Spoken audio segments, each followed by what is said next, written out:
to 100 or 200 bucks, that's not a lot of influence. So I would say that those are some ideas for changing that system.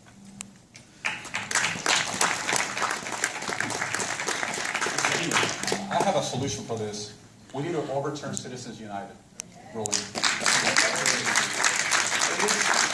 It is a shame when we have people like the Koch brothers, like the Walmart brothers, who are investing up to $1 billion in purchasing elections all across America. If you look at the campaign finance reports of elected officials, you're going to see who is funding their campaigns. The big corporations, the wealthy, the rich, the people who don't represent you and I, the people who don't look like you and I. They're trying to break the system to make it harder for you and I to achieve that American dream. And so when I get to Congress, I will co-sponsor a bill to amend the Constitution to overturn Citizens United. That's what I'm going to do.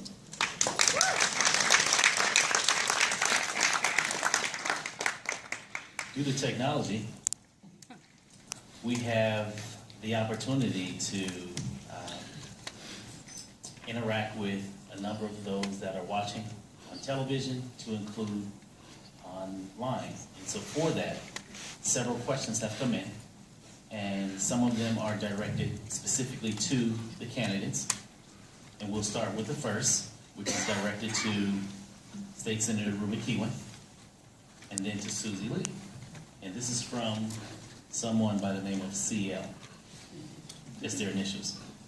The Pew Research Center reported Nevada with the highest percentage of undocumented workers in the nation, making up 10% of the Nevada workforce. With the black job disparity in Nevada almost twice both white, Hispanic, and Asian workers, how will you address the displacement of black workers in traditional jobs, many living in CD4? So the first question is directed to Senator Kihuen. Thank you, CL, for the question. If you see me, hello. That's a really good question. I think I would take the exact same approach that I took as a state senator when I was chairman of the Economic Development Committee. The bill that our former speaker mentioned, that went through my committee. I shepherded through my committee. It passed because I was the chairman of that committee. We fought to make sure that all those 200,000 people that were unemployed had an opportunity to get back to work.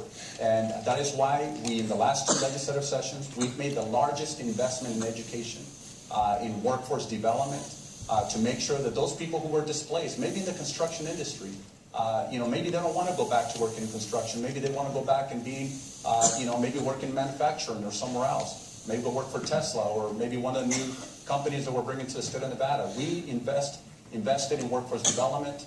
And again, we need to continue pushing legislation like the one that I co-sponsored to require the 25% of, or even more. I think at one point it was 50%, Yvette and I talked about for a moment, require that minority businesses get awarded those contracts so African Americans can get back to work. And so I will continue doing the exact same job that I did in Carson City. I just want to do it on Congress. Yeah. And it was also from CL to Mrs. Susie Lee. You know what? We need to reject this tactic. It's a Republican tactic that pits communities of color against each other to stop immigration.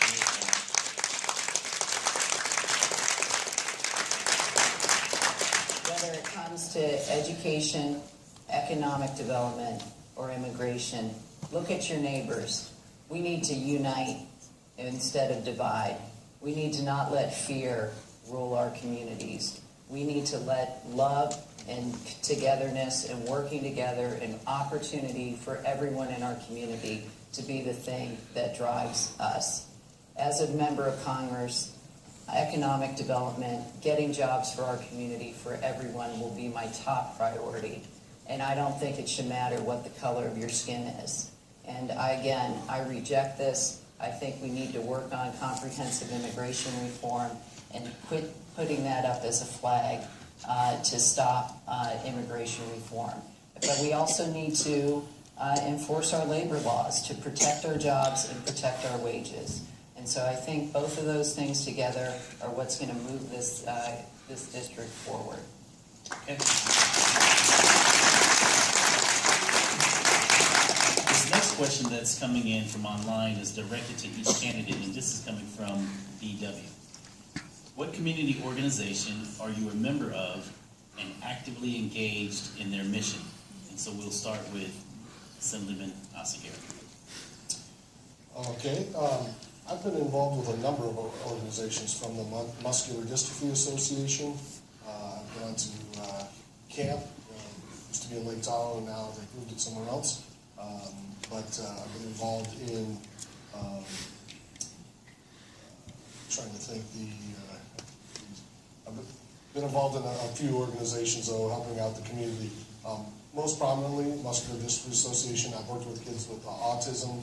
I've also worked with the Special Olympics as well. And those are a few that I've Okay, Mrs. Lee? Community service has been what I've done since I stepped foot in Nevada 23 years ago. First starting with starting a homeless drop-in center, but also in 1995 I started the Inner City Games, which is now the After School All-Stars, and every single day 5,000 kids in our community have a place to learn and stay safe after school. I'm proud that that is an enduring organization and it exists today, helping young children every single day. I also have a friend back here. We've been with the Nevada Women's Philanthropy for the past 10 years. This organization has brought a group of community leaders together, and we've invested